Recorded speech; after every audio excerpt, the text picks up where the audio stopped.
Welcome back to MyV three members. உறுப்பினர்கள் அனைவருக்கும் மாலை வணக்கம். இன்றைக்கி நம்ம பார்க்க போகிறது ரொம்ப மகிழ்ச்சியான ஒரு செய்தி. நேரத்தில் நம்ம கம்பெனியோட இன்றைக்கான ஒரு முக்கியமான அப்டேட் என்ன அப்படின்னா, நம்ம கம்பெனியோட டைரக்டர்ஸ் எல்லாத்துக்கும் பெயில் கிடச்சிருச்சுங்க. ரொம்ப மகிழ்ச்சியாக இருக்குது எல்லாத்துக்கும். ஏன்னா நம்ம ரொம்ப நாள் எதிர்பார்த்துட்டு இருந்த விஷயம். ஏன்னா ஆல்ரெடி ஒரு செட் ஆஃப் டைரக்டர்ஸ்க்கு வந்து பெயில் கிடச்சிது. பட் இன்றைக்கி பேலன்ஸ் இருந்த எல்லாத்துக்கும் வந்து பெயில் கிடச்சிருச்சு. நம்ம மைவி த்ரீ மக்கள் எல்லாருமே ரொம்ப நாள் எதிர்பார்த்துட்டு இருந்த ஒரு விஷயந்தான் இது. நம்ம எல்லாருமே வந்து இந்த பெயிலுக்காக ரொம்ப இம்பார்ட்டன்ட் கொடுத்து வெயிட் பண்ணி காத்துட்ருந்தோம். எதனால் அப்படின்னா, இந்த பெயில் கிடச்சிது அப்படின்னா தான் நம்ம கம்பெனிலே அடுத்து வந்து அஃபிஷியலாக சில விஷயங்களை வந்து மூவ் பண்ண முடியும். அந்தளவுக்கு ஒரு இம்பார்ட்டண்டான ஒரு விஷயந்தான் இந்த பெயில். ஏன்னா இது அப்ளை பண்ணி ரொம்ப நாள் தள்ளி தள்ளி போய் இன்றைக்கி ஃபைனலாக பேலன்ஸ் இருந்தவங்களுக்கும் கிடச்சிருக்கு. அப்படிங்கும்போது நம்ம ரொம்ப சந்தோஷமாக தான் அதை பார்க்கணும். என்றைக்கா இருந்தாலும் கிடைக்க தான் போகுது. இப்போ இன்றைக்கி கிடைக்கல அப்படின்னா கூட அடுத்த நெக்ஸ்ட் வீக்கில் கூட கிடைக்கும். பட் நம்ம அந்தளவுக்கு போக வேண்டியதில்லை. இன்றைக்கி கிடச்சிருச்சு, எல்லோரும் ஹாப்பியாக இருக்கோம். இது கூடவே இன்னொன்று என்ன அப்படின்னு பார்த்தீங்கன்னா, அதில் செகண்ட் லைனில் போட்டிருக்கு பார்த்தீங்களா, கேஸ் டிஸ்போஸ் அப்படின்ட்டு. அதுக்கு எனக்கு கொஞ்சம் சரியாக மீனிங் தெரியல. ஆனால் அதுக்கு கீழே வந்து கண்டென்டஸ் கிராண்டட் அப்படின்னு தான் போட்டிருக்காங்க. அப்புறம் மோஸ்ட் ஓவராலாக எல்லாருமே சொல்கிறது வந்து கிராண்டட் தான் பெயில் அப்படிங்கிறது தான் எனக்கு தெரிஞ்ச இன்ஃபர்மேஷன். வேறு ஏதாவது ஒரு விஷயத்துக்கு கூட அந்த கேஸ் டிஸ்போஸ் அப்படிங்கிறத போட்டிருப்பாங்க. அதுக்கு உண்டான விளக்கம் என்ன அப்படிங்கிறது இது வரைக்கும் எனக்கு தெரில. அதை நான் என்னன்ட்டு கன்ஃபார்ம் பண்ணிவிட்டு அடுத்த வீடியோவில் சொல்கிறேன். பெயில் ஆர்டர் வரும்போது நம்மளுக்கு இதனுடைய டீட்டெயில் என்னன்னு சொல்லிட்டு இன்னும் டீட்டெயிலாக நம்ம பார்க்கலாம். ஜனவரி 31 இன்றைக்கி ஆஃப்டர்நூன் ஒரு 2:00 மேலே தான் நம்ம கம்பெனியோட இந்த கேஸ் இந்த ஹியரிங்கு வந்திருக்கு. எங்கேன்னு பார்த்தீங்கன்னா மெட்ராஸ் ஹைகோர்ட்டில். இந்த ஹியரிங் வந்து யாருக்கு அப்படின்னு பார்த்தீங்கன்னா, நம்ம கம்பெனியில் டைரக்டர்ஸாக இருக்காங்கள்ல அவங்க, அதாவது ஷேர் ஹோல்டர்ஸ்ன்னு சொல்லுவோம். அதாவது ஒன் ஆஃப் த டைரக்டர்ஸ். இந்த டைரக்டர்ஸ் எல்லாத்தையும் நம்ம ஏன் ஷேர் ஹோல்டர்ஸ் அப்படின்னு சொல்கிறோம்னா, கம்பெனியோட ஒரு பார்ட்னர் தான். அதாவது எம்டி சார் மட்டும் இல்லை, இவங்க ஒரு அட்மின் சொல்லக்கூடிய ஒரு 10 பேர் இருக்காங்க, 15 பேர் அந்த மாதிரி இருப்பாங்க. இவங்க எல்லாருமே வந்து ரொம்ப இம்பார்ட்டன்ட். மணி வைஸ்லியாக இருக்கட்டும், அதாவது அடுத்த கம்பெனியோட ஒரு கட்ட நகர்வாக இருக்கட்டும், அடுத்தடுத்து கம்பெனியோட அப்டேட்டு, அப்புறம் கம்பெனி எந்தளவுக்கு வளர்ச்சி நம்ம கொண்டு போகணும், இந்த மாதிரி வந்து டிஸ்கஸ் எல்லாமே இவங்க தான் பண்ணுவாங்க. ஒரு 15 பேர் அந்த முக்கியமான டைரக்டர்ஸ் வந்துட்டு டிஸ்கஸ் பண்ணி தான் நம்மளுக்கு வந்து எந்த விஷயத்தையும் சொல்லுவாங்க. அந்தளவுக்கு வந்து முக்கியத்துவம் கொடுக்கக்கூடிய டைரக்டர்ஸ் இவங்க எல்லாருமே. இப்போ நான் சொன்ன இந்த டைரக்டர்ஸ்க்கெல்லாம் ஏன் நம்ம ரொம்ப இம்பார்ட்டன்ட் கொடுக்குறோம் அப்படின்னா, நம்ம தமிழ்நாட்டில் இருக்கக்கூடிய ஜோனல் ஆஃபீஸில் ஒவ்வொரு ஆஃபீஸ்லேயும் டைரக்டர்ஸ் இருப்பாங்க. அவங்க எல்லாருமே நம்ம கம்பெனியோட ஷேர் ஹோல்டர்ஸ் தான்.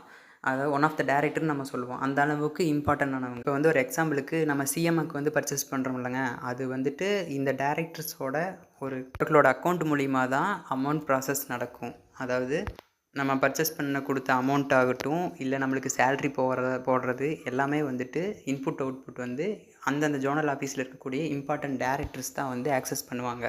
இப்போ பார்த்திங்கன்னா உங்களுக்கே தெரியும், நம்மளுக்கு சேல்ரி வந்து மந்த்லி கிரெடிட் ஆகும்போது அதில் ஜோனல் ஆஃபீஸ் நேம் போட்டு வந்திருக்கும். ஏன்னா எல்லாத்துக்கும் ஒரே நேமில் வராது, மல்டிபிள் அக்கௌண்ட்டில் இருந்து தான் நம்மளுக்கு வந்து சேல்ரி கிரெடிட் ஆகிட்டுருக்கு. இப்போ எடுத்துக்காட்டுக்கு நான் ஒன்று சொல்கிறேன். நம்ம பொள்ளாச்சி ஜோனல் ஆஃபீஸ் வந்து நேம் நியாட்டெல் மார்க்கெட்டிங். நம்ம பொள்ளாச்சியில் இருக்க மைவி த்ரீ உறுப்பினர்களுக்கெல்லாம் பார்த்திங்கன்னா இந்த மார்க்கெட்டிங் நேம்லேருந்து அமௌண்ட் கிரெடிட் ஆகாது. இதுக்கு பொதுவாக வேறு ஒரு நேம்லேருந்து தான் கிரெடிட் ஆகும். அதாவது வேறு ஜோனல் ஆஃபீஸ்லேருந்து இப்படி வந்து மல்டிபிளாக வந்து நம்மளுக்கு சேலரி கிரெடிட் ஆகிட்டுருக்கு.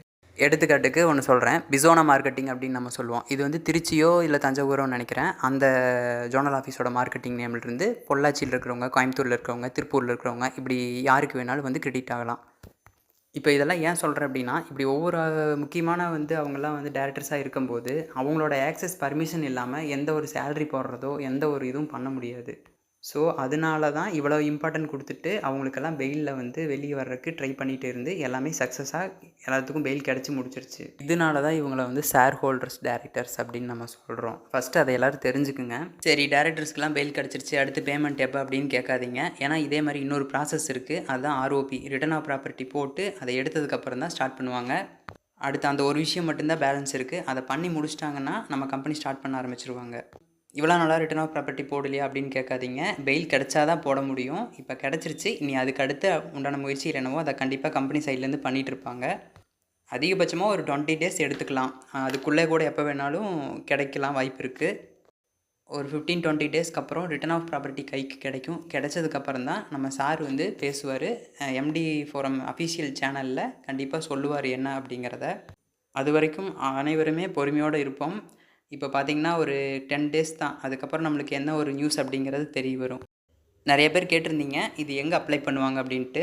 டான்பிட் கோர்ட்டுன்னு சொல்லுவாங்களே, அங்கே தான் அப்ளை பண்ணுவாங்க. நம்ம சார் வந்து சரண்டர் ஆகும்போது காமிச்சிருந்தாங்க பார்த்தீங்களா, டான்பிட் கோர்ட் அப்படின்னு சொல்லிட்டு. அதாவது தமிழில் சொல்லணும் அப்படின்னா பொருளாதார குற்றப்பிரிவுன்னு சொல்லுவாங்க. TANPIT அப்படின்னா Tamil Nadu production of interested of depositor. அங்கே தான் அப்ளை பண்ணி நமக்கான ரிட்டர்ன் ப்ராப்பர்ட்டியை வாங்குவாங்க. அடுத்து வந்து இந்த பெயிலோட அப்டேட்டில் ஒரு முக்கியமான விஷயம், நிறைய பேருக்கு டவுட்டாக இருக்கும், கேட்டுட்ருப்பீங்க. எல்லாத்துக்குமே பெயில் கிடச்சிருச்சா, இல்லை குறிப்பிட்ட பேர்த்துக்கு தான் கிடச்சதா, இல்லை இன்னும் பேலன்ஸ் இருக்கா அப்படின்றது. எனக்கு தெரிஞ்ச மோஸ்ட் ஆல் எல்லாத்துக்குமே கிடச்சிருச்சுன்னு தான் நினைக்கிறேன். செகண்ட் லெவலில் இருக்க டைரக்டர்ஸ்க்கெல்லாம் எப்படின்றது தெரில, அது தேவையா தேவையில்லை அப்படின்ட்டு. ஆனால் முக்கியமான அந்த ஷேர் ஹோல்டர்ஸ்க்கு எல்லாத்துக்குமே கிடச்சிருச்சு அப்படிங்கிறது தான் இன்றைக்கான நியூஸ். கேஸோட ஸ்டேட்டஸில் வந்து இந்த விஷயம் போட்டிருக்காங்க. பட் இன்னும் பெயில் ஆர்டர் இன்னும் கைக்கு வரல. ஈவினிங் 7 o'clock மேலே வரலாம், இல்லை நாளைக்கு கூட வரலாம், இல்லை மண்டே கூட வரலாம். அது வந்ததுக்கப்புறம் என்னங்கிறது ஃபுல் டீட்டெயில் அதில் போட்டிருப்பாங்க. அப்போ தான் நம்மளுக்கே தெரிய வரும். அடுத்து என்ன அப்படின்னு பார்த்தீங்கன்னா, இன்றைக்கி நடந்த ஹியரிங்கோட ஃபுட்டேஜ், அந்த கோர்ட்டில் நடந்த ஜட்ஜ் பேசின அந்த ஃபுட்டேஜ் வந்துட்டு இது வரைக்கும் யாருமே பப்ளிஷ் பண்ணல. ஒரு வேளை பண்ணக்கூடாதுன்னு பண்ணலையான்னு தெரில. இது வரைக்குமே எங்கேயுமே இல்லைங்க. சரி, அது நம்மளுக்கு தேவையில்லை. இப்போ நம்மளுக்கு ஸ்டேட்டஸில் போட்டிருக்காங்க இப்படிங்கிறத. நம்ம அடுத்து வந்து ஆர்டர் காப்பி வந்துச்சுன்னா என்னங்கிறத பார்க்கலாம். மண்டே ஆயிரும்னு நினைக்கிறேன். சரி, அதுக்கிடையில் எப்போ ஆர்டர் காப்பி கை கிடைச்சாலும் அது ரிலேட்டடாக என்ன போட்டிருக்காங்க அப்படிங்கிறத நானும் முழுமையாக தெரிஞ்சுக்கிட்டு அதுக்கப்புறம் உங்களோட ஷேர் பண்ணுறேன். நம்ம சேனலில் வீடியோ அப்லோட் பண்ணுறேன், கண்டிப்பாக பாருங்கள். சரி ஃப்ரெண்ட்ஸ், இன்றைக்கான ஒரு மகிழ்ச்சியான தகவல் என்ன அப்படின்றத நம்ம பார்த்தாச்சு. அதாவது முதலே நான் சொன்ன மாதிரி 31ஆம் தேதிக்குள்ளே ஒரு குட் நியூஸ் இருக்குது அப்படின்னு சொன்னது. நம்ம எல்லாருமே எதிர்பார்த்துட்டு இருந்த மாதிரி இந்த மந்த் எண்டுக்குள்ளே ஒரு மகிழ்ச்சியான தகவல் நம்மளுக்கு கிடச்சிருக்கு.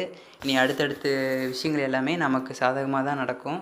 எனக்கு தெரிஞ்சு பிப்ரவரி எண்டுக்குள்ளே நம்ம எதிர்பார்த்துட்டு இருக்கக்கூடிய ஒரு சில விஷயங்கள் மட்டும் கண்டிப்பாக நடக்கிறதுக்கு வாய்ப்பு அதிகமாகவே இருக்குது. அது என்னோடய தனிப்பட்ட கருத்து. உங்கள் கருத்து என்ன அப்படின்றத கமெண்ட் செக்ஷனில் பதிவு பண்ணுங்கள். அடுத்து ஒரு நல்ல பதிவோட மகிழ்ச்சியான செய்தியோடு நான் உங்களை சந்திக்கிறேன். நன்றி, வணக்கம். நம்ம சேனலை சப்ஸ்கிரைப் பண்ணாதவங்க பண்ணிக்கங்க. உடனுக்குடன் நான் எந்த ஒரு அப்டேட்டாக இருந்தாலும் அப்டேட் பண்ணுறேன். உண்மையான தகவலை மட்டுமே நம்ம சேனலில் சொல்லப்படுது. அதனால தான் கொஞ்சம் டைம் எடுத்து டேட்டா கலெக்ட் பண்ணி கரெக்டான இன்ஃபர்மேஷனை நான் உங்களுக்கு கொடுக்குறேன். நன்றி, வணக்கம்.